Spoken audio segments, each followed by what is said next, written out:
Obrigado, Excelência. Obrigado, doutor Costa Torres. Concedo a palavra à eminente procuradora, doutora Elizabeth. Excelentíssimo senhor relator, excelentíssimo senhor advogado, trata-se de recurso em sentido estrito, interposto em favor de Francisco da Costa Torres Júnior, contra a decisão de pronúncia de Folhas, que decidiu submetê-la ao julgamento do Tribunal do Júri por possível infração aos artigos 121, parágrafo 2º, inciso 1º, inciso 1 e inciso 4º, combinando com o artigo 29 e 62, inciso 1º do Código Penal Brasileiro, e com o artigo 1º, inciso 1 da Lei 8.072/90. De acordo com a denúncia, no dia 4 de fevereiro de 2018, por volta das 2h15, na rua Vicente Alexandrino, Centro, Campos Salles, Ceará, precisamente no estabelecimento comercial denominado Ponto da Pizza, a vítima, Miguel Ferreira de Oliveira, apelidado de Milionário, foi atingida com 3 disparos de arma de fogo, os quais foram causa eficiente da sua morte ainda no local, tendo como autor intelectual do mencionado crime a pessoa do Francisco Costa Torres Júnior e como executor Ademir José Soares. Evidenciam-se os autos do procedimento inquisitivo que a vítima vinha sofrendo ameaças de morte por parte do seu desafeto, o denunciado Francisco Costa Torres Júnior. Adite-se outro si em que, em data pretérita ao fatídico homicídio, ambos foram às vias de fato em um evento festivo ocorrido no estabelecimento Caricaturas, fato confirmado pelo denunciado por ocasião de seu interrogatório perante a autoridade policial. Observa-se, então, que a alegação constante do recurso em exame, ela repousa na arguição de nulidade processual por não ter tido acesso a todos os elementos de provas produzidas contra ele, alegação de ilegalidade do cumprimento do mandado de busca e apreensão realizado na sua residência e escritório de advocacia, impronúncia e decote das qualificadoras. Então, cabe salientar, né, que a Procuradora de Justiça, quando teve a oportunidade do exame dos autos, ela, após o exame acurado, opinou ao final pelo conhecimento e pelo improvimento deste. Né? Assim, mesmo com toda a atenção que eu tenha ouvido o ilustre advogado que está advogando em causa própria, coisa muito difícil, né, e que eu louvo. Nesse momento, né, a Procuradoria, representada pela minha pessoa, né, reitera em todos os termos o posicionamento da excelentíssima Procuradora Nádia Costa Maia, em manifestação nos autos para concluir no sentido do conhecimento e do improvimento do recurso. É como me manifesto. Obrigado, desembargador, doutora Elizabeth. Eu vou pedir permissão aos eminentes pares para ler só a verbetação da proposta de emenda, tendo em vista que já foi disponibilizado o voto. Mas antes, parabenizando tanto a doutora Elizabeth pela sustentação oral, bem como o doutor Costa Torres, muito aguerrido, parabéns. Então, eu digo de plano que eu afasto o provimento, mas de ofício eu afasto a agravante, que não deve constar na decisão de pronúncia, pois é matéria da dosimetria da pena. Então, ementa penal e processual penal, recurso antidistrito, homicídio qualificado pela torpeza e desprevenção, concurso de pessoas, autor intelectual e coautor mediato, combinação do artigo 29 com agravante previsto no artigo 62.1, ambos do Código Penal Brasileiro, preliminares arguídas, 1, cesseamento de defesa, disponibilidade de autos incidentais em momento posterior à conclusão do sumário da culpa. 2. Ausência de formalidade especial exigida no cumprimento de mandado de busca e apreensão. 3. Indisponibilidade de outros autos de medidas cautelares assecuratórias. 4. Ausência de fundamentação na decisão interlocutória.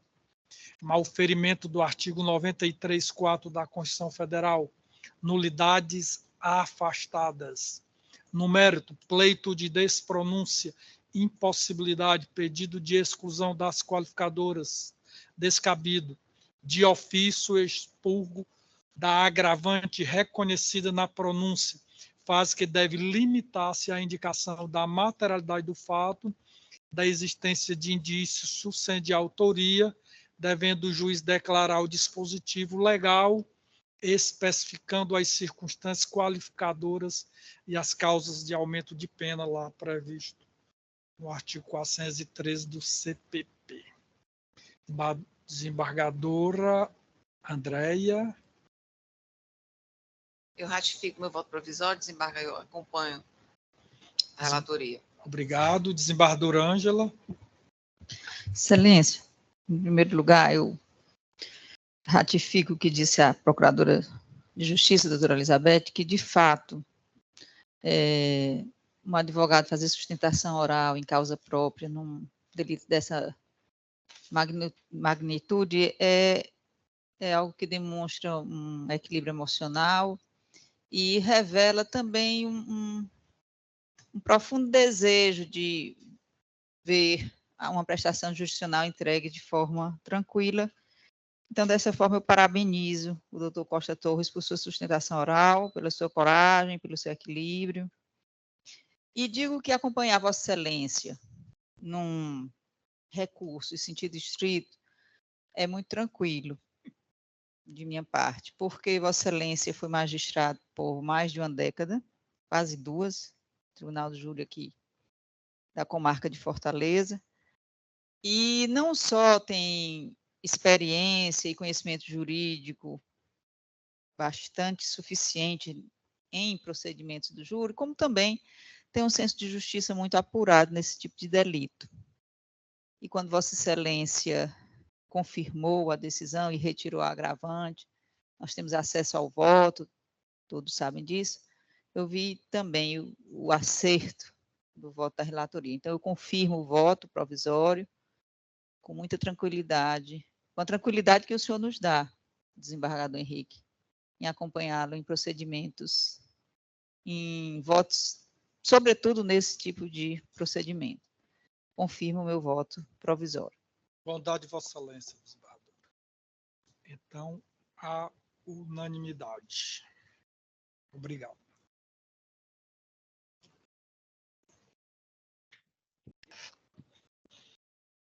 De ofício.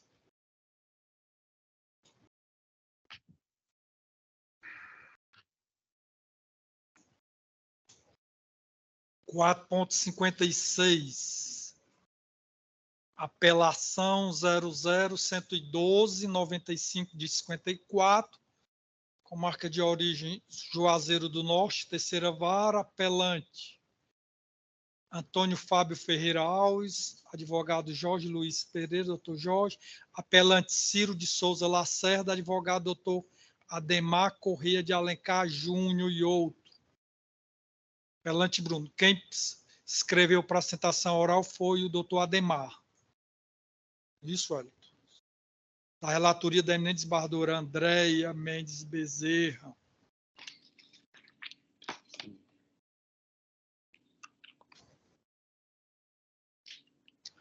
Está em mesa, desembargadora? Está em mesa, desembargador.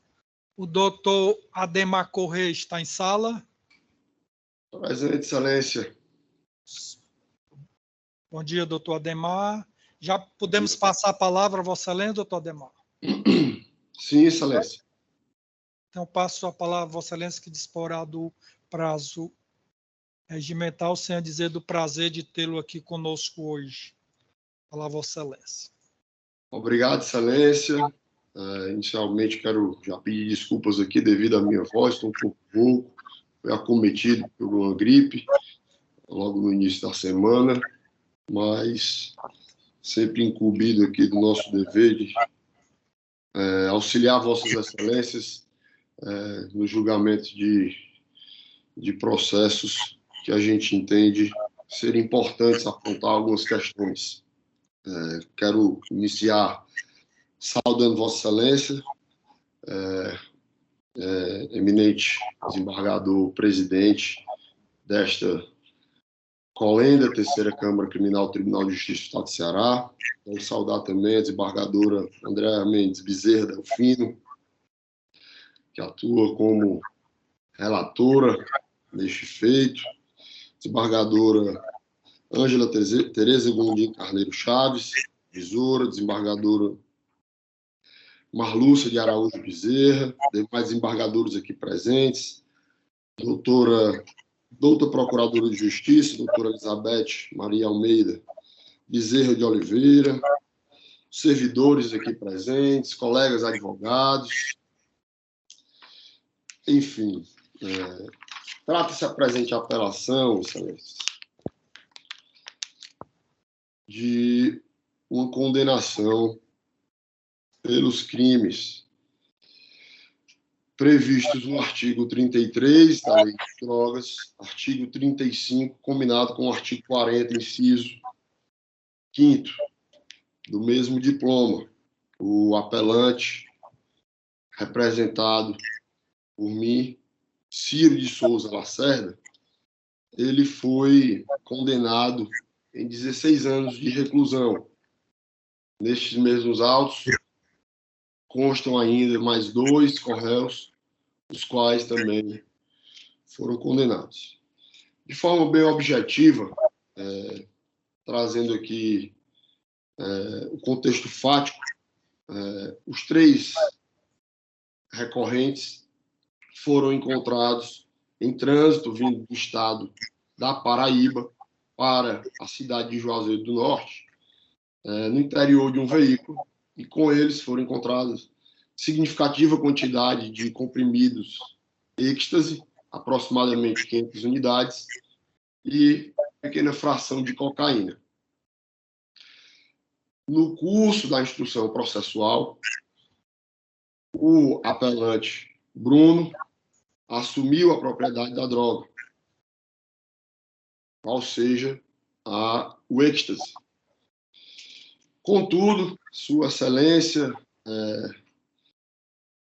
magistrada de primeiro grau, entendeu pela condenação dos 3 o tráfico na associação para o tráfico e também na majorante do tráfico interestadual. Então, venho aqui, Excelência, de forma objetiva, sem querer tomar o tempo de Vossas Excelências, trazer 2 pontos que eu entendo que são importantes para o julgamento desse feito, sendo o primeiro algo que salta aos olhos e que merece atenção com relação à condenação para o crime de associação para o tráfico. Em nenhum momento da instrução processual, nem nos depoimentos dos policiais, foi trazido aqui e ficou comprovado aquela questão da permanência, da habitualidade necessária à condenação para a associação para o tráfico. O que se entendeu durante a instrução processual é que aqueles indivíduos que se encontravam no interior do veículo estavam ali de forma eventual. Eles jamais foram encontrados ou houve sequer qualquer relato de que esses 3 recorrentes, inclusive o apelante Ciro de Souza Lacerda, ora representado por este humilde advogado, teriam, em um outro momento, transacionado, conversado, teriam, de alguma forma, tratado assuntos para o tráfico de drogas. Então, nesse sentido, a gente entende que existe uma fragilidade para a condenação, para a associação, para o tráfico. Os tribunais superiores vêm entendendo dessa forma, e esse é o ponto importante que a defesa de Ciro de Souza Lacerda vem aqui pontuar. Por consequência, reconhecendo esta egrégia corte pela absolvição no tocante à associação para o tráfico, requer seja reconhecida a possibilidade de aplicação do privilégio ao recorrente em seu patamar máximo. Por outro lado, e agora acrescentando mais uma razão que nos traz aqui, seria a questão da dosimetria da pena. Observa-se que o magistrado de primeiro grau ele falhou ao aplicar a dosimetria da pena, ele utilizou-se de um padrão único para apenar todos os três envolvidos. Ou seja, dosou a pena de uma forma genérica, não individualizando-a, de modo que essa pena merece reparo.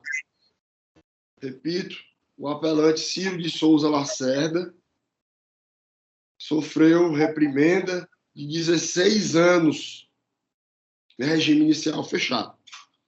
Então, de acordo com os critérios legais estabelecidos, a dosimetria dessa pena, mesmo que não acatados os pontos anteriores aqui trazidos, merece reparo. Então, de forma bem sucinta, venho aqui, humildemente, requerer de Vossas Excelências que seja reparada essa sentença. Repito, para absolver o recorrente do crime de associação para o tráfico, tendo em vista a ausência de comprovação de permanência e habitualidade, requisitos estes pacificados pelos nossos tribunais superiores e por este tribunal também, com a consequente aplicação do tráfico privilegiado. Ademais, merece também reforma a aplicação da dosimetria da pena, tendo em vista a ausência de individualização desta. Por tais razões, requeremos seja o presente recurso conhecido e provido. Agradeço, Excelências, a atenção mais uma vez. Devolvo a palavra para Vossa Excelência, desejando a todos um bom dia. Obrigado, doutor Ademar. Concedo a palavra à doutora procuradora, doutora Elizabeth. Excelentíssima senhora Andréa Mendes, né, desembargadora, relatora do presente processo, do processo em exame, excelentíssimo senhor advogado, que acabou de fazer a sustentação oral. A Procuradoria, né, já manifestou sobre as razões recursais, opinando ao final pelo conhecimento e pelo improvimento do recurso. A análise do contexto do arrazoado exposto pelos recorrentes foi efetuada pela Procuradoria de Justiça na manifestação escrita que repousa as folhas tais dos autos.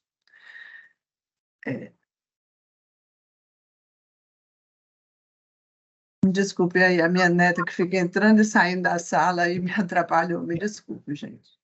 Ouvi com atenção as ponderações do ilustre advogado, procurando diligentemente demonstrar a possibilidade de procedência do recurso apresentado.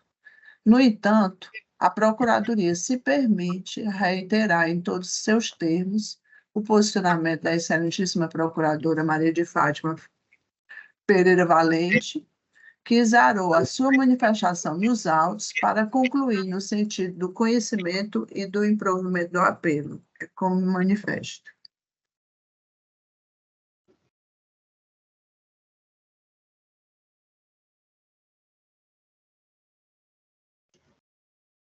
Concluiu, né, doutora? Então, eu passo, aliás, devolvo a palavra à eminente relatora. Muito obrigada, senhor presidente. Eu vou ler aqui, propositalmente, de forma menos resumida, e falando aqui, em primeiro lugar, como eu disse, de respeito do réu Ciro de Souza Lacerda. Na hipótese da leitura da sentença recuída, verifique-se que o juiz sentenciante, quando da análise das circunstâncias judiciais do artigo 59 do Código Penal e o artigo 42 da Lei 11.343 de 2006, considerou desfavorável ao apelante a culpabilidade, a conduta social, personalidade, os motivos, as circunstâncias e as consequências do crime, e a quantidade e natureza da substância, fixando essa pena base em 7 anos de reclusão e 600 de multa. No que concerne às vetoriais da culpabilidade, circunstâncias, motivos e consequências do crime, verificou-se que foram valoradas negativamente com base em fundamentação inidônea, vez que foram dispostos de forma genérica e abstrata, considerando que tais circunstâncias não extrapolam a normalidade penal, não justificando o aumento da pena base. Quanto à conduta social e personalidade do agente, observe-se que não há elemento suficiente nos autos para analisar a conduta e a personalidade do réu, razão pela qual neutraliza as vetoriais. Ademais, o fato de o apelante mentir durante todo o seu interrogatório está intrinsecamente ligado ao seu direito de autodefesa, não podendo ser valorado em seu desfavor. No que tange à natureza e à quantidade da substância, constata-se que foi considerado desfavorável ao acusado em razão da diversidade e da expressiva quantidade de entorpecentes apreendidos, tratando-se de 22 gramas de cocaína distribuídos em 5 porções, 1 grama de haxixe acondicionado em uma porção, 200 comprimidos verdes quadrados de êxtase, MDMA, 9 comprimidos roxos, garrafinha de êxtase, MDMA 121 comprimidos roxos quadrados de êxtase, 146 comprimidos laranja, barrinha de êxtase, 22 comprimidos laranja, hang loose, de êxtase, e de forma inidônea. Logo, considerando que apenas uma circunstância judicial restou desfavorável ao acusado, utilizando o mesmo patamar adotado na origem para cada vetorial, fixa-se a pena base em 5 anos, 3 meses e 12 anos de reclusão, além do pagamento de 514 dias multa. Na segunda fase, a ausência de circunstâncias atenuantes ou agravantes mantém-se inalterada a pena fixada. Na terceira fase, foi reconhecida a incidência da causa de aumento previsto no inciso 5º do artigo 40 da Lei 11.343, de 2006, relativo ao transporte de entorpecentes entre estados da federação, quais sejam Paraíba e Ceará, tendo o juiz da COR fixado o patamar de aumento de 1/3. Nesse ponto, constata-se ex officio que não foi utilizada qualquer fundamentação para a escolha da fração de aumento, além do mínimo estabelecido na referida norma, não tendo sido indicada qualquer circunstância que justifique a escolha de patamar mais gravoso, impondo a sua adequação. Assim, estabeleço o patamar de 1/6 em razão do artigo 40, inciso 5º da Lei 11.343, de 2006, ressaltando a pena de 6 anos, 1 mês e 29 dias de reclusão, além de 599 dias multa. Ademais, tendo em conta que o réu restou absolvido quanto ao delito de associação para o tráfico, ante a insuficiência de provas, impõe-se a análise da incidência da causa de diminuição da pena prevista no artigo 33, parágrafo 4º da Lei 11.343, de 2006. Segundo determina o artigo 33, parágrafo 4º da Lei 11.343, de 2006, para que o condenado faça jus à redução da pena de 1/6 a 2/3, deve preencher cumulativamente 4 requisitos: ser primário, possuir bons antecedentes, não se dedicar à atividade criminosa e não integrar a organização criminosa. Na hipótese em consulta aos sistemas Cancún, SAGE, PG e CU, verificou-se que o acusado, além deste processo, responde aos seguintes feitos criminais: 0035 654 79 de 2013 e o 025 19 71 de 97 de 2020, ambos pela prática dos crimes de tráfico de drogas, os quais se encontram em andamento. Assim, tem-se que, ao tempo dos fatos, o acusado era considerado primário, devendo prevalecer o princípio da inocência ou da não culpabilidade.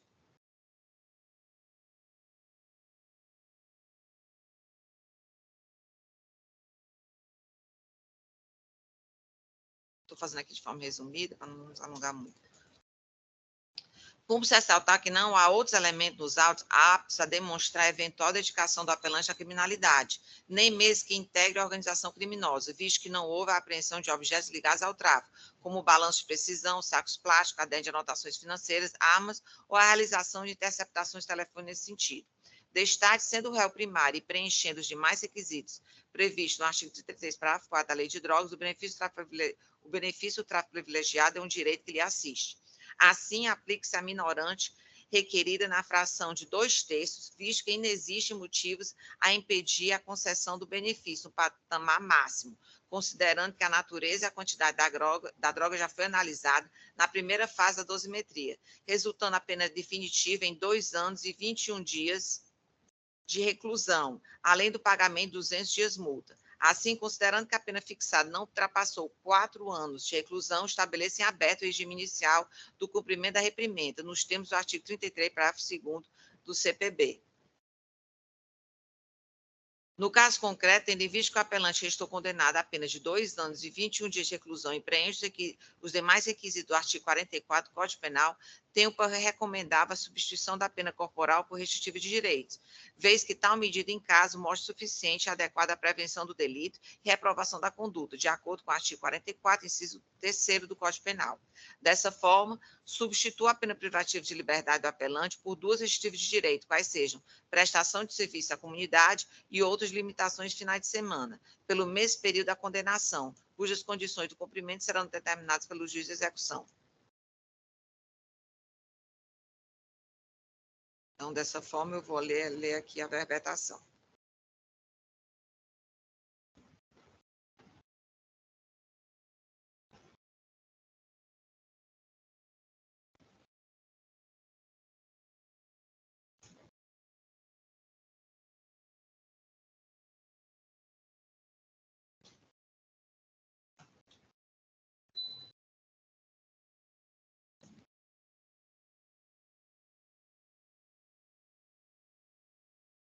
Penal e processo penal, recurso em sentido distrito. Desculpe.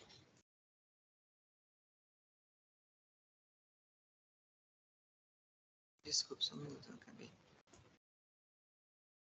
Não, é o meu e foi para...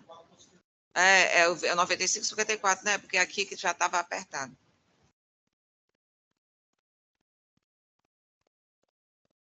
Penal e processo penal, apelações criminais, recursos defensivos, 3 réus, tráfico de drogas interestadual, associação para o tráfico, gratuidade judiciária, não conhecimento, matéria atinente ao juiz da execução, preliminares de mérito, inépcia da inicial acusatória, inocorrência, alegativo de nulidade das provas colhidas mediante suposta ilicitude e cessamento de defesa, teses rejeitadas, mera alegação, decisão que indeferiu o pedido de diligência devidamente fundamentado, princípio par de nulité sans griffe, nulidade do flagrante, configuração do flagrante esperado, prévias investigações, admissibilidade, precedente do STJ, pleito de absolvição do tráfico de drogas por insuficiência de provas, provas suficientes de materialidade e autoria, desclassificação para conduta delituosa de consumo pessoal, inviabilidade, associação para o tráfico, dúvidas acerca do vínculo associativo estável e permanente, princípio indúbio pro réu, absolvição dos réus que se impõe, dosimetria da pena,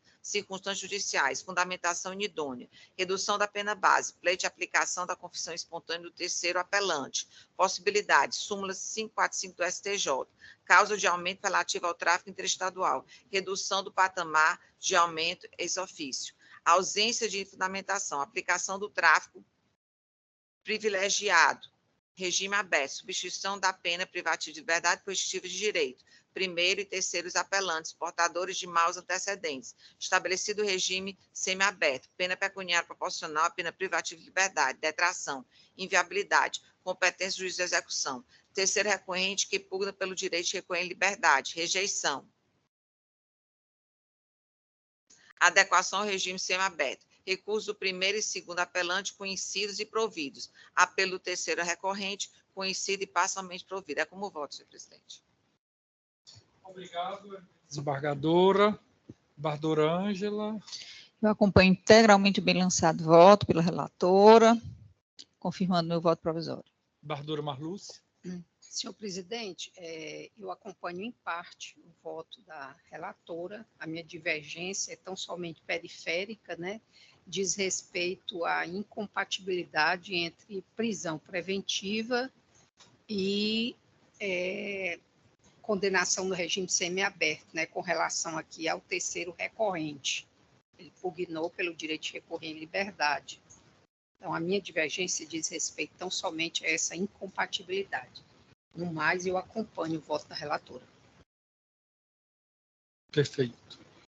Mantenho o meu voto, senhor. Perfeito.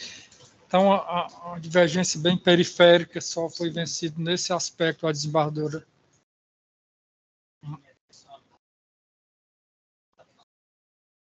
Só isso. Então, recurso dos apelantes Ciro de Souza e recurso do apelante Antônio Fábio Alves de Diniz, conhecido e parcialmente provido, recurso dos apelantes Ciro Souza Lacerda e Bruno Almeida de Oliveira, parcialmente conhecido e parcialmente providos, com a observação da desembargadora Marluce em relação a foi vencida em relação à compatibilidade entre o semiaberto e a prisão. 4.68, apelação 0050.718, dígito 14, da origem, senador Pompeu Primeira Vara, apelante José Daniel Barreto Magalhães, advogada doutora Marciana Aires de Oliveira, apelante Lucilano Pergentino, advogado doutor Ademar Corrêa de Alencar Júnior, a relatoria da eminente desembargadora Ângela. Está em mesa, desembargadora? Sim, excelência. O doutor, quem se inscreveu aqui, doutor Ademar. Está na sala, né, o doutor Ademar? Sim, excelência, sou eu novamente. Novamente. Prazer renovado, doutor Ademar. Obrigado. Podemos já passar a palavra ao senhor, doutor Ademar? Sem relatório? Sim, excelência, sim, sem dúvidas. Então, já concedo a palavra ao senhor para produzir sustentação oral. Renovar aqui, obrigado, excelência, renovar minhas saudações a todos os desembargadores componentes aqui desta colina da Câmara Criminal. Processo que anteriormente sustentei minhas razões não era de relatoria da eminente desembargadora Ângela Tereza Gondim. Então, quero aqui renovar meus votos de mais elevada estima, Vossa Excelência, desembargador, ao tempo que renovo aos demais desembargadores, membros desta colenda Câmara. Doutora Procuradora de Justiça, doutora Elizabeth Maria Almeida, servidores, colegas advogados, enfim, excelências, esse processo tem origem na comarca de Senador Pompeu. Tenho pouca atuação lá, resido aqui em Juazeiro do Norte, e o que me chamou bastante a atenção foi o seguinte: atuei durante toda a instrução processual em favor dos dois réus, fora recorrentes, e somente agora, após a apresentação das razões de apelação, houve a substituição dos meus poderes por outra causídica que me fale o nome. O recorrente ao qual ainda represento nestes autos, Lucilano Pergentino, ele foi condenado a pena de 10 anos, 2 meses e 15 dias pelo crime de tráfico de drogas. Mas, apesar do meu pouco tempo de advocacia, vou fazer 10 anos, eu nunca vi um absurdo tamanho em um processo, excelência, como eu presenciei nos presentes autos.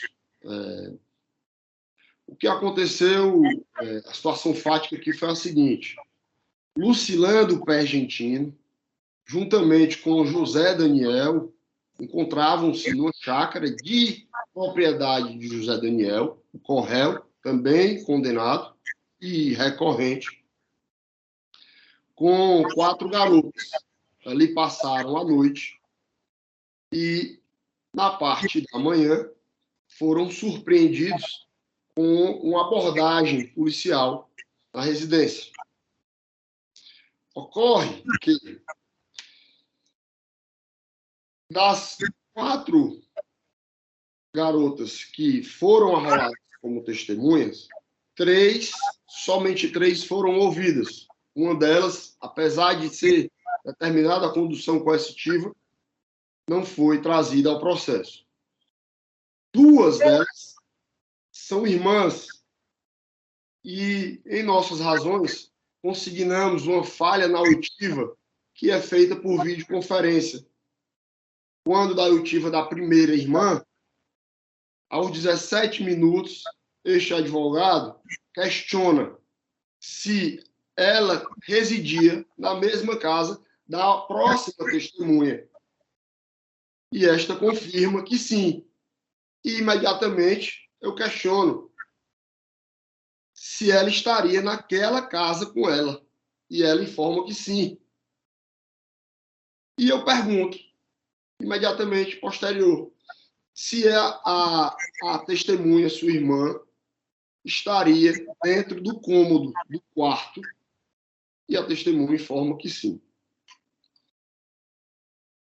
Imediatamente, o magistrado que presidia ali a audiência se insurge e informa da proibição, né? Nós sabemos que é vedado, até em momento anterior à oitiva, né? Sob pena de que seja quebrada a incomunicabilidade, mas a testemunha diz, não, ela só veio buscar aqui um carregador dentro do meu quarto. Eu entendo, Excelência, a minha humilde opinião e respeito entendimentos divergentes, que, por si só, as 2 testemunhas estão com seus depoimentos contaminados, até porque o magistrado deixou de advertir no início e a testemunha, em busca de salvar ali, talvez, o seu depoimento, trouxe essa informação que, ao meu ver, não é verídica. Até porque muitas das informações que ambas as testemunhas trazem, as 2 irmãs testemunhas, Diana e Osiana, trazem aos autos, divergem da testemunha da Francisca Érica. Contudo, de forma unânime, com relação às 3 testemunhas, nós temos que o ingresso naquele domicílio não foi precedido de autorização e nem de mandado judicial, Excelência. E aí, eu parto para o segundo ponto, que, ao meu ver, é bem mais importante. Fora essas 4 moças que presenciaram ali a apreensão, nós temos também um ponto importantíssimo. 3 policiais civis, os quais participaram da operação, sendo um deles o delegado de Polícia Civil, foram arrolados como testemunhas. Ocorre que, momentos antes da audiência, eu recebo da mãe do recorrente José Daniel um vídeo em que o delegado teria postado em sua rede social de Instagram, do Stories, onde ele estaria ali dentro de uma viatura e o delegado, ele filma uma estrada e diz o seguinte: já pensou, hein, se a gente encontra aqui o Daniel e alguém que estaria supostamente dirigindo ali, é um vídeo sem faces, mas com somente áudios, e a imagem que se expõe ali seria da estrada. A outra pessoa diz que Daniel, o Daniel da Lindóia. E, de fato, o local da apreensão, o local da operação se deu no sítio Lindóia, no município de Senador Pompeu, no estado do Ceará. Então, não resta dúvidas de que o delegado ali, ele demonstrou-se uma testemunha imprestável aos autos, pela manifesta inimizade com o réu, Daniel, proprietário do imóvel, alvo da busca. O diálogo que se dá naquele vídeo, para se comprovar a inimizade do delegado com o réu Daniel, é o seguinte: a pessoa, se a gente encontra aqui o Daniel, a outra pessoa diz: que Daniel? Ele diz: Daniel da Lindóia. Ah, ao menos uma pisa a gente dava nele. Fecha-se aspas. Esse é o diálogo trazido pelo delegado de polícia, juntamente com o colega policial civil, que posteriormente foi identificado. E isso é o que ele coloca em suas redes sociais abertamente à sociedade. De posse desse conteúdo midiático, apresento a contradita ao delegado em audiência. O delegado quis dizer que não estava se referindo àquele Daniel.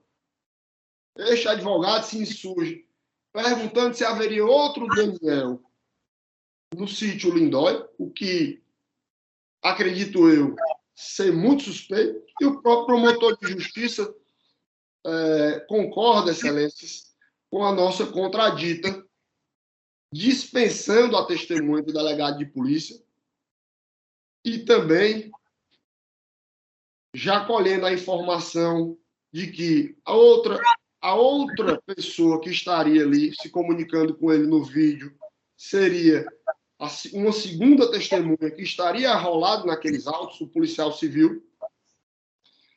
Ambos foram contraditados, não foram ouvidos em audiência, e somente um policial foi ouvido em audiência, o policial Francisco Ailton. Na oitiva do policial Francisco Ailton, excelência, este diz que não sabe se havia mandado judicial para ingresso naquela residência. Em momento posterior, ele já informa, de forma contraditória, que acredita que alguém teria autorizado o ingresso dos policiais naquela residência.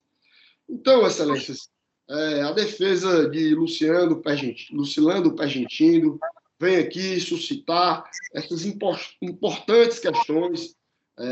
Verificamos aqui que o entendimento desta colenda terceira Câmara Criminal vem em reconhecer a ilegalidade de provas colhidas mediante invasão de domicílio, preceito constitucional que vem sendo aí também preservado nos nossos tribunais superiores, acertado o entendimento desta Câmara em vir a preservar este tão importante preceito constitucional, que é o domicílio, né, o asilo inviolável.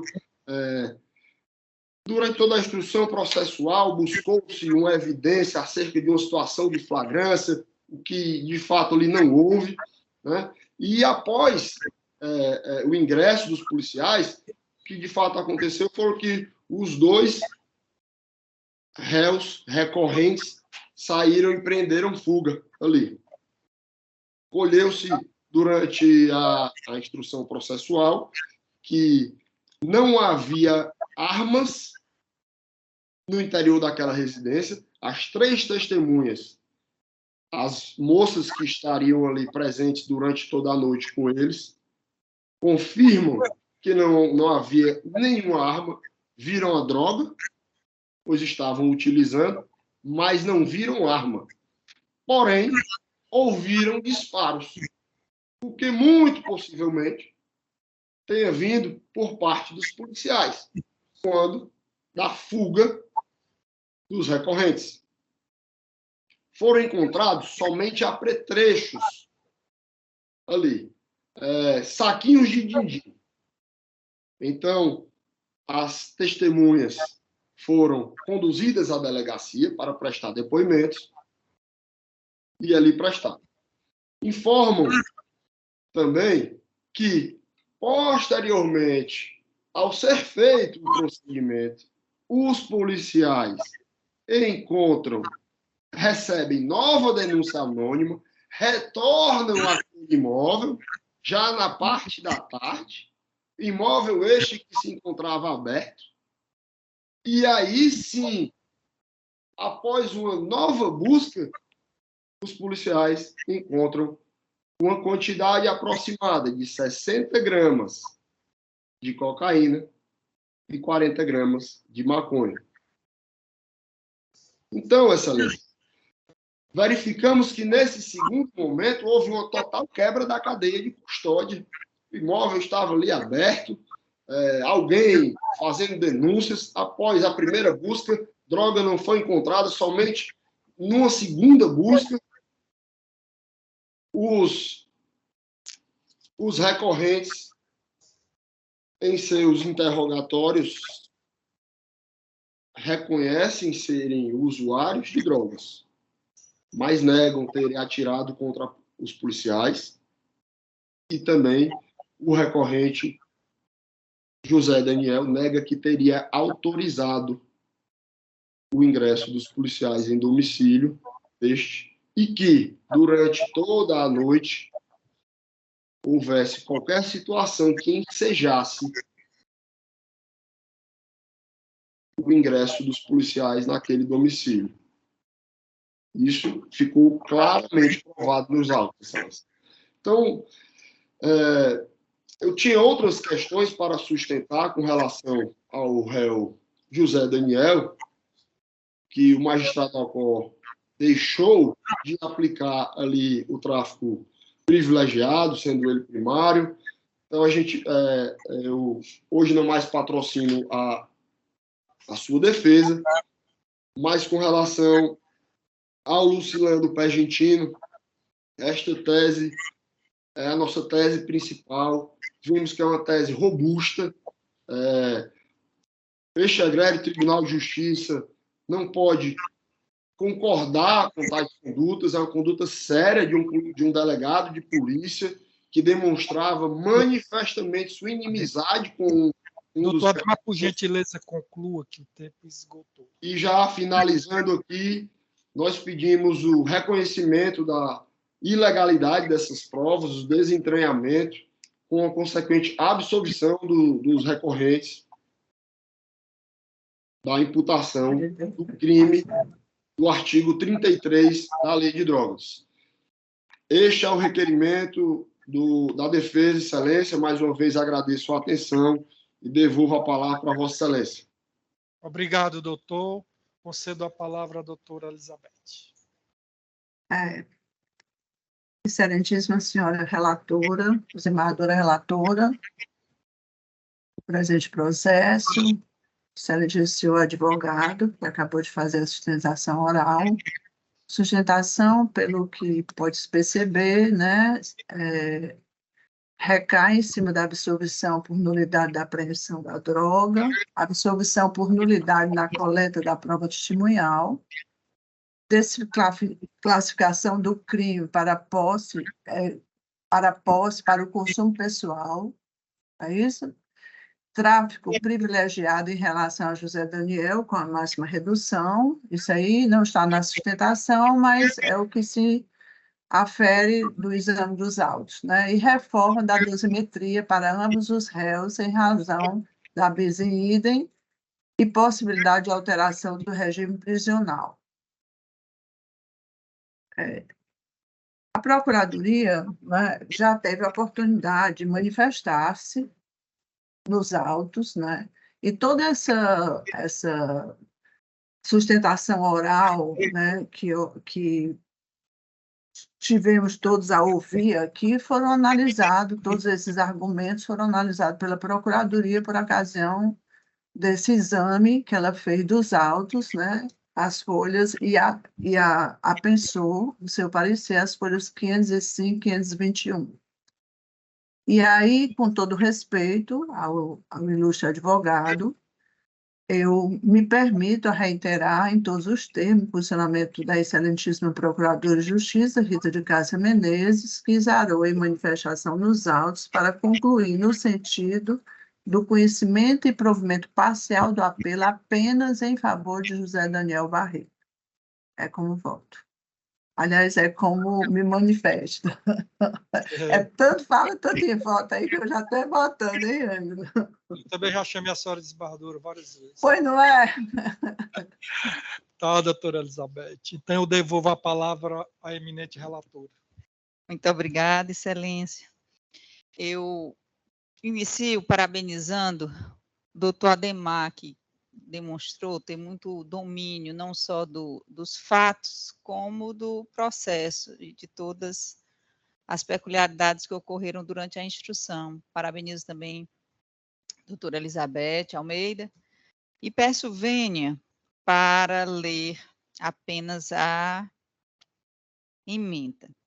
Como são dois apelantes, excelências, e o doutor Ademar representa o recorrente Lucilando Pergentino, conquanto em sua sustentação ele tenha, de certa forma, atravessado teses defensivas do Corréu, José Daniel Barreto de Magalhães, eu vou tentar me limitar às teses do recorrente Lucilando Pergentino. Pode ser? Uma apelação, tráfico de drogas, pluralidade de réus, mas houve um recurso defensivo único, onde foram levantadas as seguintes preliminares. A primeira, nulidade por invasão de domicílio, descabimento por policiais que se deslocaram ao endereço onde o advogado disse está havendo ou ter havido na véspera uma festa, onde estavam os dois recorrentes e mais 4 moças. Policiais que se deslocaram ao endereço para averiguar denúncias anônimas acerca do tráfico de drogas. Os acusados empreenderam fuga pelo telhado com a chegada da composição policial. Na fuga, houve troca de tiros, e isso foi dito por um dos policiais civis que fizeram o cerco. Situação de flagrância delitiva em crime permanente, ausência de ilegalidade na atuação dos policiais. Segunda preliminar, nulidade da audiência de instrução por quebra da incomunicabilidade entre as testemunhas. O doutor Ademar falou aqui das duas testemunhas que eram irmãs e que estavam em videoconferência. No voto, eu explico que não houve essa quebra da incomunicabilidade. Inclusive, o magistrado pediu que a testemunha, são duas irmãs, Diana e Osiana, que ela pegasse a webcam do computador e filmasse todo o recinto, né? Isso foi feito. Por isso, julgo essa preliminar também improcedente, uma mera irregularidade e a ausência de demonstração de prejuízo à defesa. Vamos ao mérito. Pleito absolutório e de desclassificação do crime imputado para posse para consumo pessoal. Inviabilidade. Materialidade e autoria comprovadas. Auto de apresentação e apreensão, laudo pericial e depoimentos prestados em juízo, comprovando a acusação de tráfico constante na denúncia. Sentença devidamente fundamentada. Validade do testemunho dos policiais que realizaram a prisão em flagrante. Reanálise da dosimetria da pena. Primeira fase. Dosimetria de acordo com os artigos 59 do Código Penal e 42 da Lei Antidrogas. Terceira fase. considerei a possibilidade de aplicação do tráfico privilegiado exclusivamente ao apelante José Daniel Barreto de Magalhães, com a máxima redução. Então, parcial provimento nesse sentido. O réu é primário, como os antecedentes, inexistindo prova de que se dedica a atividades criminosas e de que integra organização criminosa. Portanto, possibilidade de aplicação. Só que, conquanto o pedido tenha sido na fração máxima, eu apliquei uma fração intermediária de metade e alterei o regime prisional diante da natureza e quantidade de drogas. E o recurso do réu, no caso, Lucilando Pergentino, foi considerado desprovido. E o do Daniel, provido parcialmente com a aplicação do tráfico privilegiado, infração intermediária. Foi dessa forma que eu votei. Vossas Excelências tiveram acesso à integralidade. A emenda já é muito extensa, então peço venha só para ler a verbetação.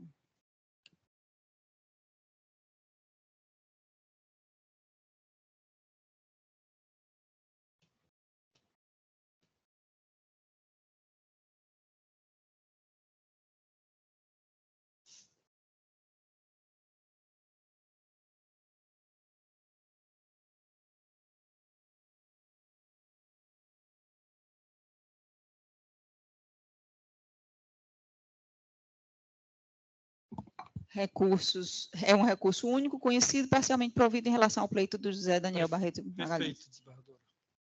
Alguma divergência, desembargadora? Não, senhor presidente, eu Também acompanho não. a relatora. Muito bem lançado o voto da eminente relatora, judicioso voto. A unanimidade. Recurso conhecido, parcialmente provido quanto à pessoa do recorrente José Daniel Barreto de Magalhães.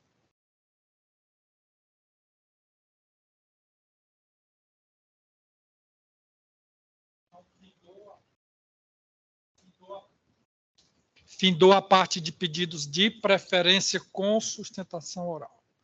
Agora vamos aos destaques. É o 4.31, agravo em execução, 0050377, dígito 71, da desembargadora André, retirado de pauta, desembargadora. Obrigado. 4.50, apelação 028-229706, da desembargadora André, retirado de pauta, desembargadora. Obrigado. 4.51, apelação 0266-95586. Adiado, desembargadora Andréia. Adiado, desembargador. Ponto. Qual?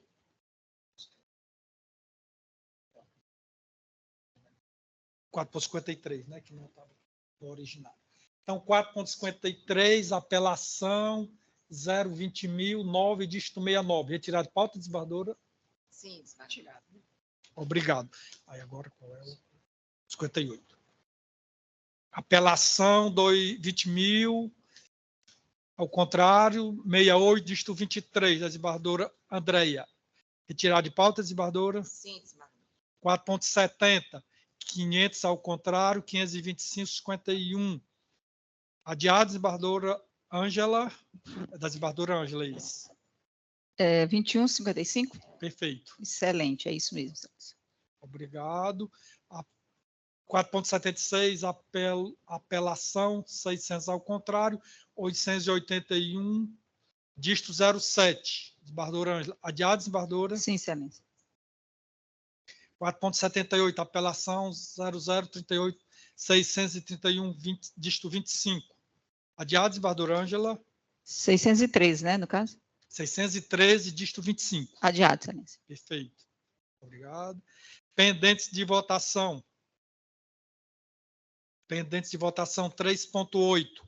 HC 062, 904, 8, dígito 10, da desembargadora Marlúcia de Araújo. Falta o quê, Wellington? 062 90 48. Eu não votei nesse. O desembargador Henrique fez uma observação, foi? Não. De quem é essa relatoria, Excelência? Desembargadora Marcos. Ah, sim. O HC.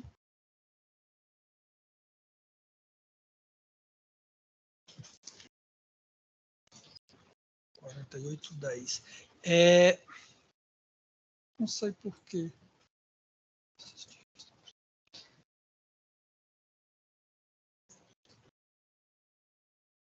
Não tem nenhuma observação.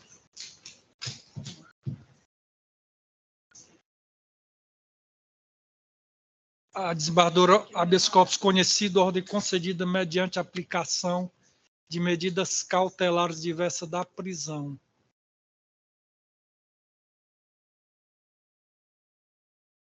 Não sei por quê, não tem nenhuma observação.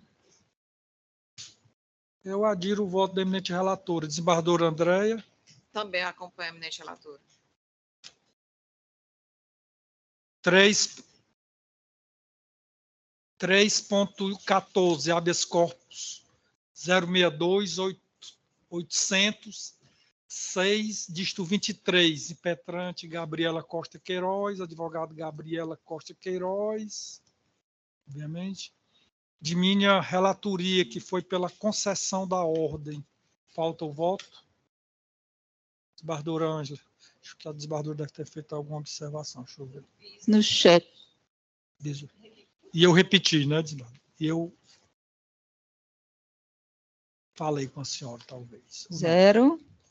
062 8006, dígito 23. Ah, sim.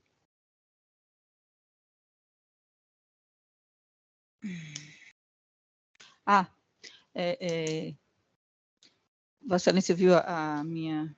Vi e responde. Pronto. Na verdade, eu penso que tanto a situação processual quanto pessoal do paciente e da correção são diferentes. Então, eu peço vênia para divergir. Na verdade, ambos foram condenados por estupro de vulnerável.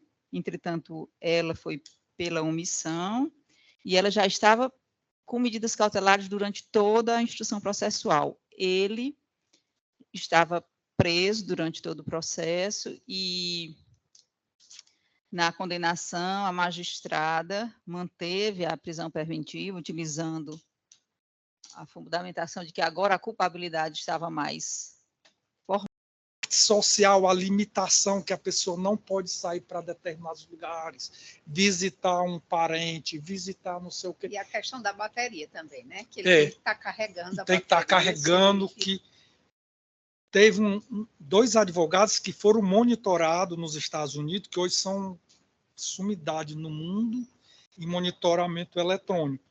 A partir disso, ele passou a estudar a matéria, lançou vários livros. Inclusive, esse curso está todo disponível no site, no YouTube, no canal do CNJ.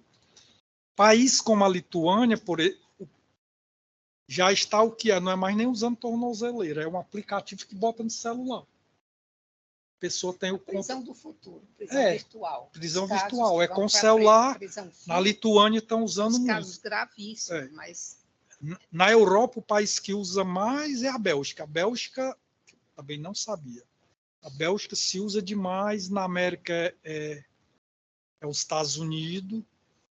E foi bom porque veio gente de todos os continentes, da Oceania, da Oceania, que veio um neozelandês, veio do Canadá, professores, um curso muito bom que eu recomendo para se fazer. E nós temos essa realmente de monitoramento e acompanhamento das cautelares. Nós temos essa ideia. Eu confesso que eu também tenho um certo momento, que é uma coisa muito branda, mas se você for analisar com profundidade, a limitação é grande. Você não pode ir um vizinho, não pode ir um aniversário de um parente, você não pode ir não sei o quê. É muito. Você não pode socorrer um filho que está doente. Aí passa os casos para o carregamento da bateria, que Sim. é outra coisa que tem que se mudar. Que o cara não podia, tinha um cara que não podia fumar dentro de carro, botar a cabeça para o lado de fora da janela para poder fumar, porque não podia fumar dentro de casa e também não podia sair para conversar com os amigos na frente, fumando, tinha que fumar. É algo, é um aprofundamento que nós devemos ter, mesmo que eu confesso que eu também tinha essa visão muito, que é algo muito branco, que na verdade não é branco. Eu acompanhei, né, a legislação e eu vibrei muito é uma aplicadora com o advento muito da lei, inclusive eu cheguei a escrever sobre medidas cautelares, porque eu achava que seria a redenção para esse caos que a gente vive no sistema carcerário, né? Nós estaríamos colocando, deixando em presídio só aqueles realmente que necessitassem do... E eu achei que ia ser realmente. Durante algum tempo houve ainda resistência, como ainda há, mas é importante que se conheça, inclusive, a central de monitoramento e acompanhamento das medidas cautelares. O funcionamento dela, a estrutura, é perfeito, certo? Claro que há casos, são as exceções, em que a violação da tornozeleira eletrônica, ninguém pode garantir 100% que o monitoramento vai conter 100% dos que estão beneficiados com as medidas cautelares, mas tem sido um avanço muito importante, né? E eu torço para que realmente seja mais aplicada, as medidas cautelares sejam mais aplicadas.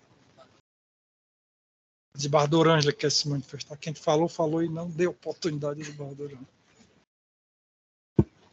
Não, na realidade eu não enxergo aí um excesso de prazo a ensejar a medida cautelar, coloco no voto, é um procedimento que vem da VDOC, que envolve organização criminosa. As razões do voto estão aqui. Agora, em relação ao que foi comentado, eu também fui promotora de juizado especial, e lembro também que quando eles surgiram, eu tive a grande expectativa de que os juizados viessem diminuir também, arrefecer a demanda nas varas criminais comuns, né? Que esse modelo de justiça consensuada fosse provocar uma mudança de cultura. Me lembro até que o recém-falecido ministro Sepúlveda Fertense tinha uma frase que ele dizia que o juizado era o futuro da justiça e a justiça do futuro, e eu acreditei muito nisso. Mas, infelizmente, na prática, os juizados ficaram fadados a ficarem tão empilhados e assoberbados quanto a justiça comum. Então, todos aqueles crimes de menor potencial ofensivo acabaram indo na vala dos crimes comuns. E agora o acordo de não persecução penal também como uma medida de descriminalização ou despenalização agora dos crimes de médio potencial, e que também são utilizados. Então, a gente verifica que a justiça penal brasileira ela tem uma tendência muito grande para a não descriminalização, mas para a despenalização, tanto do ponto de vista legislativo, quanto do ponto de vista da hermenêutica jurídica. E nada disso contém, né, a criminalidade, o que nos leva a crer que devem existir medidas de segurança pública e medidas sociais preventivas, que essas sim vão impactar na redução da violência, né? Não vai ser descriminalizando, afrouxando as reprimendas, criando cada vez mais formas alternativas, porque não tenho nenhum estudo científico nesse sentido, mas no meu sentir, nenhuma dessas medidas impactou no sentido de reduzir de fato a criminalidade, né? Acho que não. Acho que a criminalidade deve ser analisada do ponto de vista, sobretudo, social, adoção de medidas públicas eficientes, todos nós temos ideia de quais sejam, mas essas medidas não reduziram. Seria bom que a gente visse que a criação dos juizados, a criação de mecanismos de despenalização impactasse na redução da violência, da criminalidade, mas, felizmente, não é isso que nós vemos, né? Nós precisamos, sim, de medidas sérias e preventivas. mas acho que a gente não pode contemporizar, né? Isso é a minha forma de pensar. A gente não pode contemporizar com o ilícito, né? É a minha forma de pensar, e é por isso que eu adoto essas minhas posturas, talvez mais de uma hermenêutica mais, digamos assim, de preservação da coletividade, da sociedade que se vê atingida por uma infração penal. Assim, é essa a forma que eu vejo. Não acho que a gente pode contemporizar. A gente pode até cobrar medidas de políticas públicas sérias. Então, eu mantenho aqui o voto, e, do ponto de vista do excesso de prazo, é um delito que está sendo apurado na VDOC, houve um declínio de atribuição, ou melhor, de competência. Pois é, por isso mesmo que eu pronto, mas houve toda uma justificativa, né? Exatamente. Então, eu mantenho o voto. Por isso, compreendendo e respeitando, entendendo o posicionamento de Vossa Excelência Embargador Maluf, Vossa Excelência Desembargador Henrique. A colocação que a desembargadora fez sobre a questão de estatística, né? A gente tem, sim, aqueles que são submetidos a medidas cautelares, o índice de reincidência é 5%. Aqueles que são submetidos à prisão, ao sistema carcerário, a gente está vendo aí o índice de reincidência, né? Chega a 90%. A gente tem esses índices. Então, o que contribui realmente, com certeza, é o excesso de prisões desnecessárias. Esse preso que ingressa no sistema carcerário, depois que ele sai, é muito difícil se ressocializar. A gente deve limitar ao máximo essas prisões só para os casos estritamente necessários. Meu ponto de vista é que o que está contribuindo, o Brasil está em 3º lugar, hoje em 4º lugar, em número de prisões no mundo. E a violência no Brasil só cresce, só cresce. Quase 1 milhão. Os outros países estão em declínio, e nós não. Então, com certeza, o que está refletindo nesse acréscimo, né, não é as concessões de medidas cautelares, a oportunidade de ressocializar essas pessoas, de elas não ingressarem no sistema carcerário, porque fica muito difícil. A gente sabe o que acontece, né, quando ele ingressa no sistema carcerário. Então, as medidas cautelares foi para isso mesmo, né? Mas, infelizmente, ainda há muita resistência, muita, às medidas cautelares. Esse que eu penso, né? Perfeito. Então, foi parcialmente conhecido e concedido com a aplicação de medidas cautelares diversas da prisão por maioria. É isso?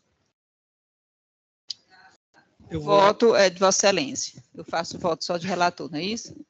Perfeito. Sou eu, né?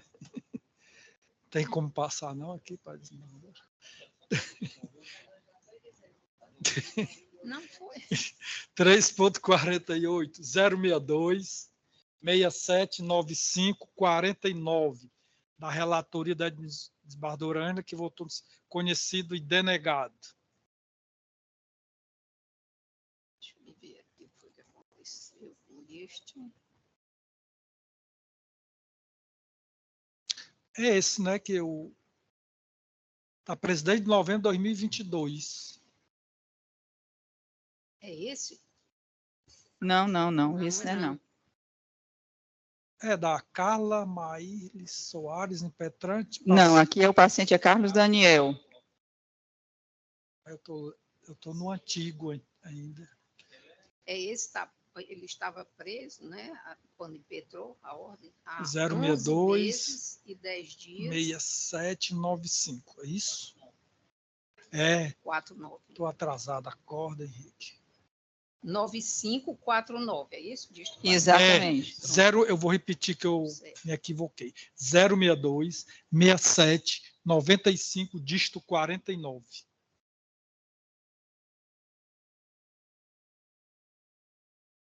Nesse caso, a instrução já foi encerrada, né? Formação da culpa, o paciente está preso há 11 meses e 10 dias. sem encerramento da instrução. Petrante. A relatora está informando que ele está concluída a instrução, é isso, desembargador?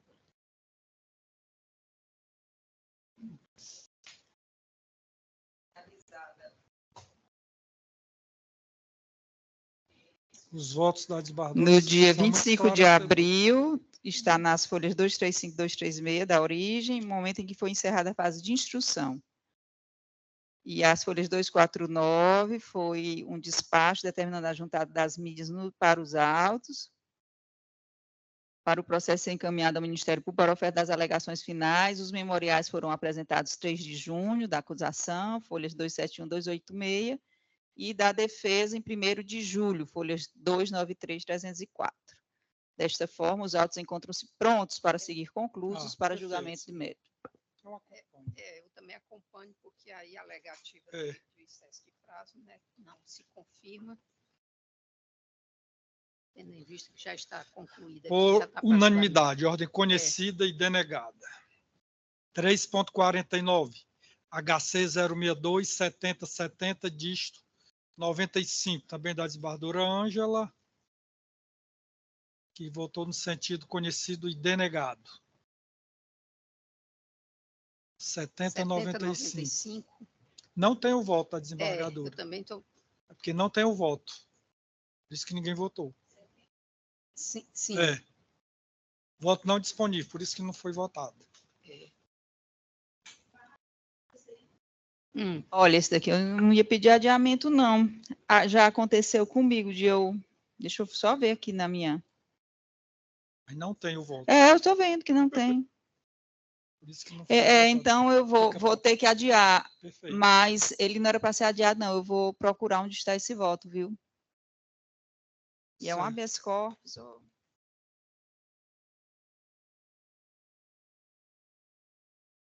4.09, relação 014-3023, da desembargadora Marlúcia. Desembargador Henrique, Vossa Excelência, com a lucidez que lhe é peculiar, fez uma observação e eu acolhi, viu? Já inseri as observações. Repita aí a numeração, por favor. 014-30-23 de 32, 2018.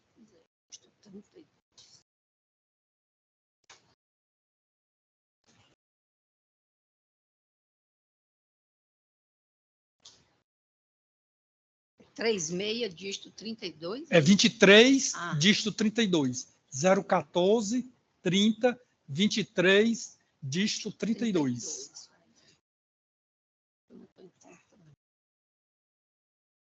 Esse é aquele que já cumpriu a pena. Outra coisa que da extinção.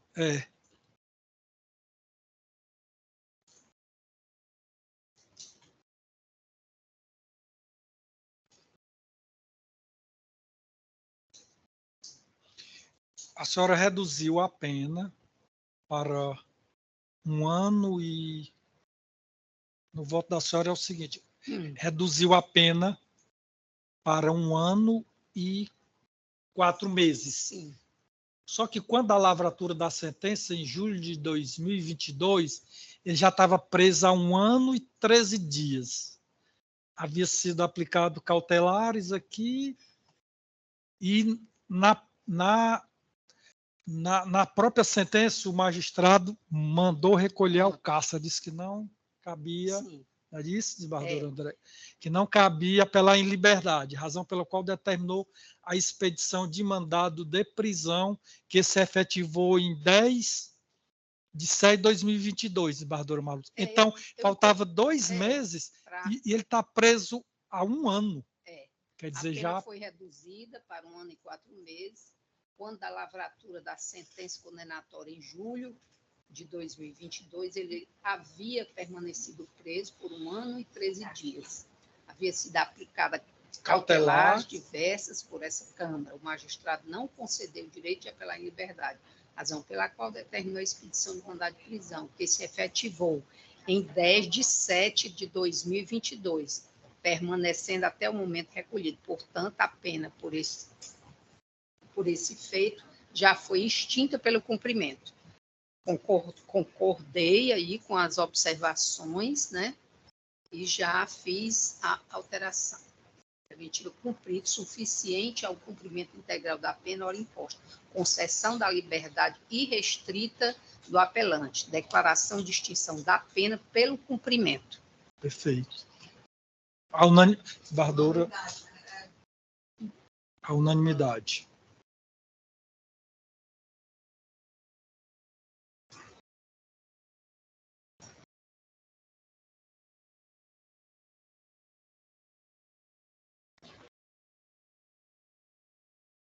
Agora, 4.28, agravo em execução 8.755, dígito 71. Da relatora de emenda, desembargadora Andréia Mendes Bezerra Delfim. Dígito 71, né? 7771. Dígito 71. 755, dígito 71. Pronto. Que eu fiz aqui uma observação. Ela retirou, não de pauta? Foi retirado. Foi retirado? Desembargadora Andréia. Então, pronto. Porque aqui nesse aqui não diz se foi retirado ou não. Foi não? Não, 0050-377, dígito 71. Não, desembargadora. É 8.755, dígito 71. Agravo em execução. Pronto.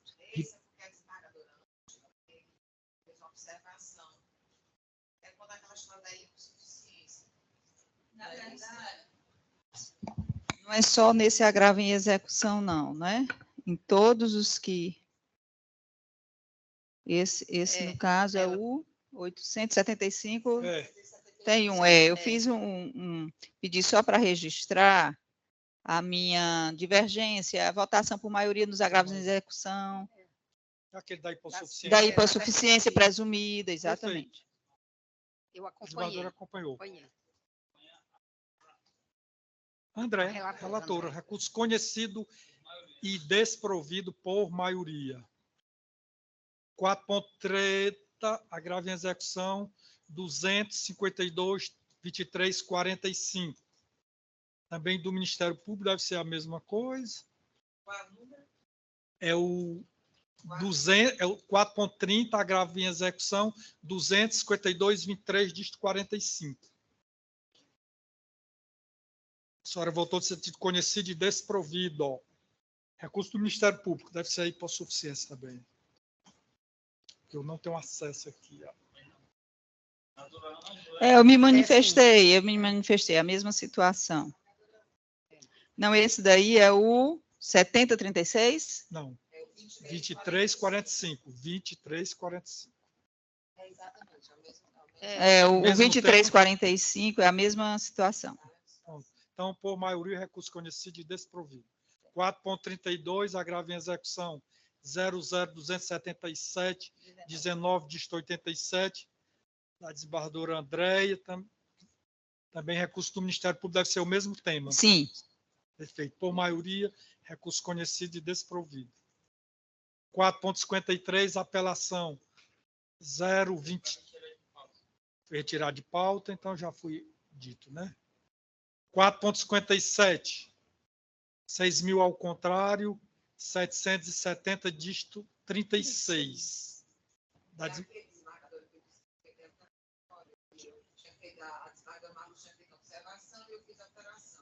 Pronto. Perfeito. Eu acompanho. Então, conhecido e desprovido, perfeito? A unanimidade. Desembargadora Ângela também acompanhou? Sim. A unanimidade. Conhecido e desprovido, a unanimidade.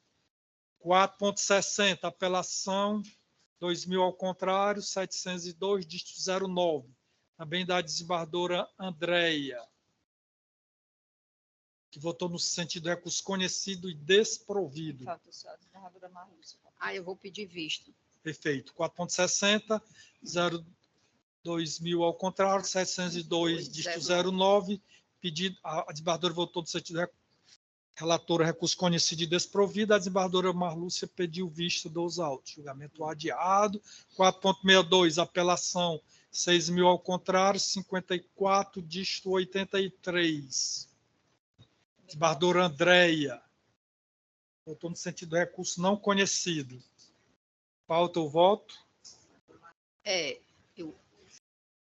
Apesar dos entendimentos de que se mostra suficiente a intimação do defensor acerca da sentença condenatória, sendo desnecessária a intimação pessoal do acusado quando solto, no presente caso, há uma peculiaridade. Explico. Mesmo sendo desnecessária, o juízo do primeiro grau realizou a intimação pessoal do acusado, que estava solto, e do advogado. Assim, já há entendimento do STJ de que, ocorrendo a dupla intimação, embora sendo desnecessária, mas se ocorreu, né? A dupla intimação, deve ser considerada a última intimação para o início do prazo recursal, porque aqui foi declarado, né, o prazo intempestivo. Acontece que foi intimado primeiro o advogado, aí 10 meses depois foi intimado o réu. Estava solto, foi intimado pessoalmente, certo? Aí o entendimento do STJ, né, é nesse sentido, de que, sim, que é a última intimação. Então, o prazo ainda não teria... Então, Vossa Excelência entende o seguinte, não precisaria o réu ter sido intimado da condenação, mas já que foi, tem que ser o... Entendi. O que é a desembargadora?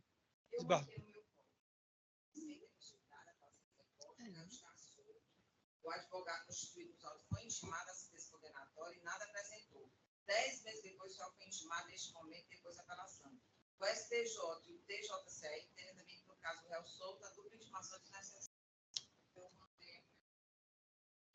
Desembargadora Ângela.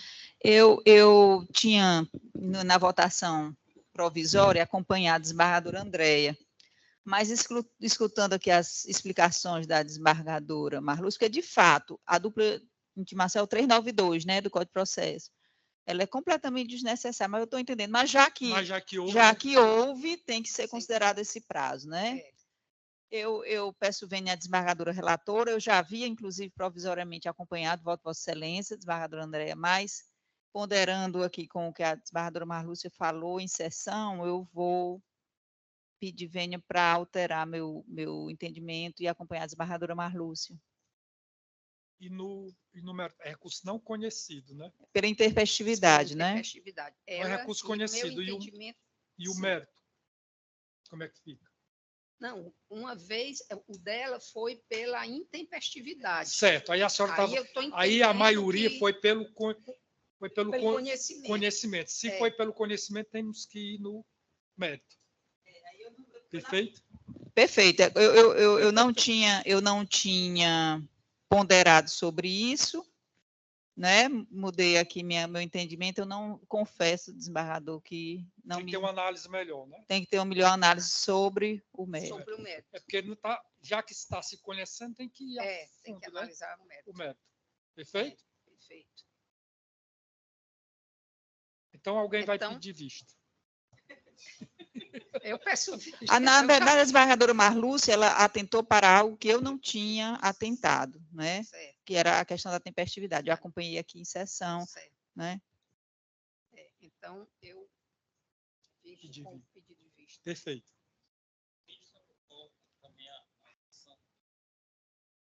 Não, ela pediu vista. Ela foi pelo conhecimento. Sim. Por maioria, votou-se pelo conhecimento.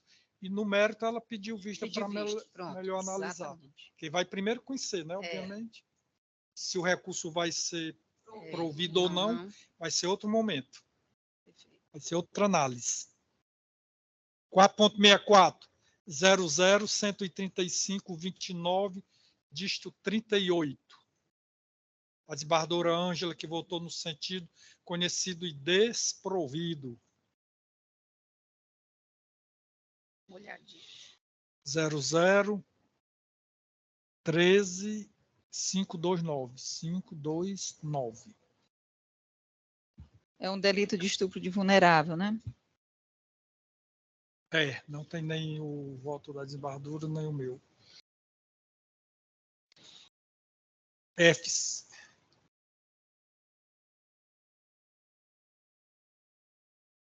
Eu não sei o que Vossas Excelências...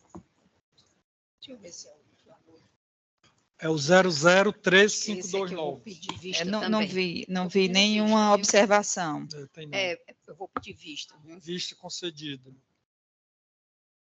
O desembargador votou no sentido conhecido e desprovido. Agora, 4.66. Apelação 800, ao contrário. 361, dígito 19. Da desembargadora Ângela. Votou no sentido de conhecido e desprovido com o redimensionamento da pena de ofício. Aqui está.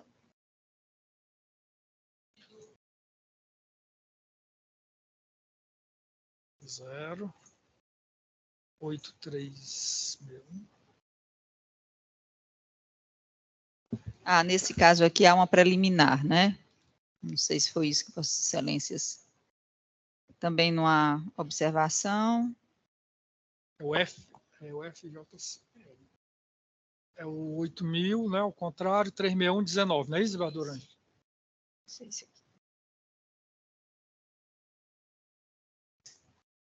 Esse também eu vou pedir vista. Se trata. Perfeito. Tem uma análise aqui. 4.66. Agora, 4.67, apelação 2.000 ao contrário, 543, dígito 28. Também da desembargadora Ângela, no sentido de conhecido e desprovido. Os três são estupro de vulnerável, né? Todos esses três. Sim. A desembargadora pede vista, né? Não, eu fiz uma observação, né, aqui no chat. A desembargadora Ângela respondeu, bem longa aqui. Sim, nesse daqui, de fato. A senhora quer ler sua observação? Acompanhe seu entendimento quanto ao desfecho condenatório, por entender que a prova é suficiente, segura e contundente. De outro lado, na dosimetria da pena, a fundamentação do magistrado para aplicar o concurso material é flagrantemente inidônea. Ausência de especificação e comprovação na denúncia e durante a instrução em relação às datas e quantidades exatas dos fatos, bem como pelas condutas terem tipificações diversas, com vítimas diferentes. Como o concurso material é mais prejudicial ao réu, em relação às demais modalidades de concurso de crimes, concurso formal e crime continuado, não pode a inércia da acusação em não especificar, comprovar as datas e quantidade de crimes implicar na aplicação do sistema mais rígido, concurso material. Caberia, isto sim, à acusação produzir prova que afastasse a continuidade deletiva e não a sentença apoiar-se em omissão do Ministério Público para agravar a situação do réu. Além disso, também não me parece idônea a fundamentação de que, tendo as condutas tipificações diversas, artigos 203 e 217, seria o caso de afastar continuidade delitiva. E assim me posiciono, porque, na verdade, o que importa é o bem jurídico tutelado, no caso, a dignidade sexual, e não o tipo penal.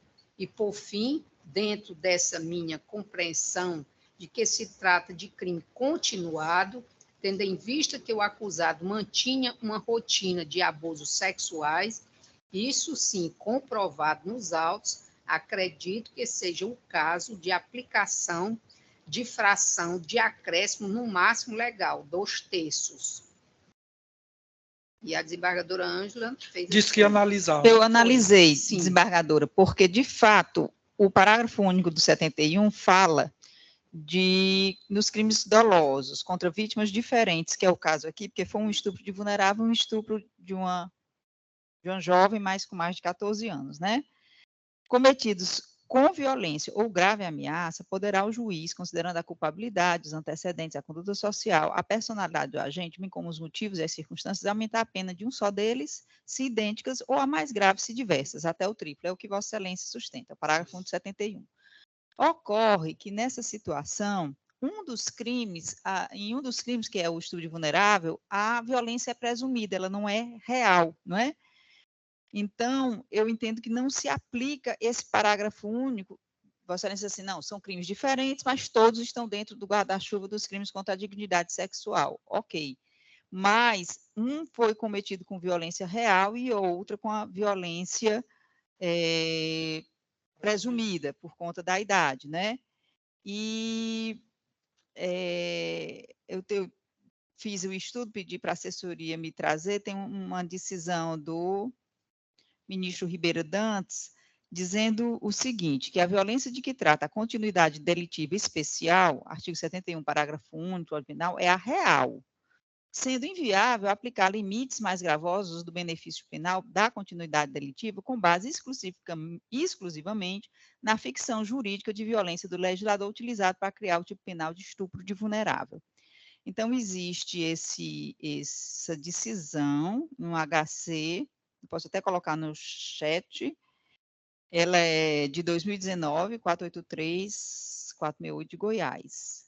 Então, não vi como aplicar a continuidade delitiva, já que uma é violência real e a outra é ficta. E, mais para além disso, eu pedi para ser refeita a dosimetria em termos práticos, né?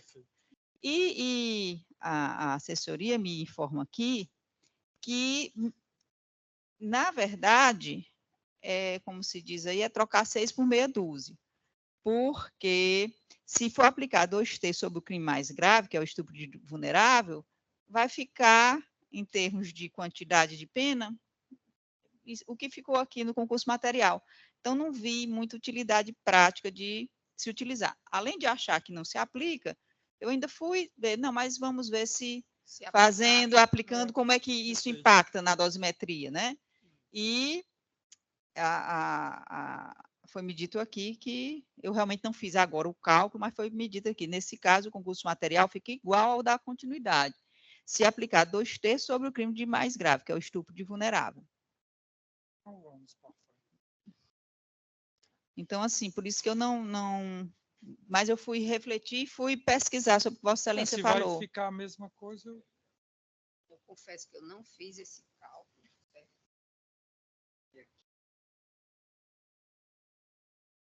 Excelências, e quanto àquele habeas corpus, eu descobri, em vez de mandar para cá, eu cliquei errado e mandei para reelaboração, mas eu trago no dia 18, o voto já está pronto.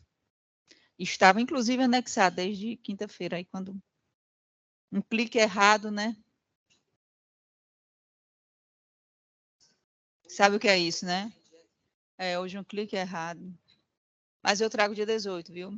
Já está, extra pauta.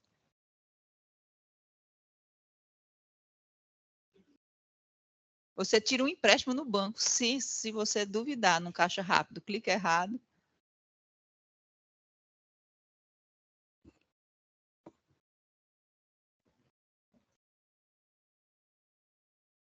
Eu prefiro pedir vista, porque Perfeito. esse cálculo eu não fiz, né? E aí então, pronto. É bom que direm. Sim. Então, 4.79. Apelação 2000 ao contrário, 006, diz 43. Quixadá, aqui, terra aqui.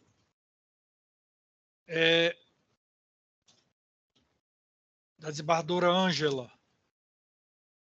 Conhecido e desprovido de sentença reformada de ofício. O que é que está faltando? Foi julgado? Minha terra é julgado rápido. Pronto? Já? Hã? Hein?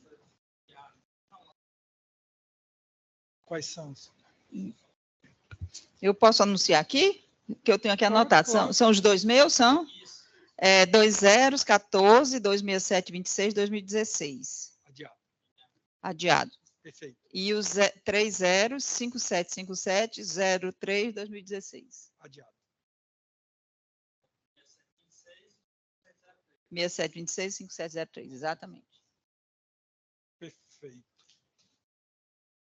Pronto, Elton, já? Julgado quantos? 129, perfeito. Quantas sustentações? 8. Tá. Então, mais algo a acrescentar, uma manifestação, então, eu declaro, vamos almoçar, eu declaro encerrada a nossa sessão.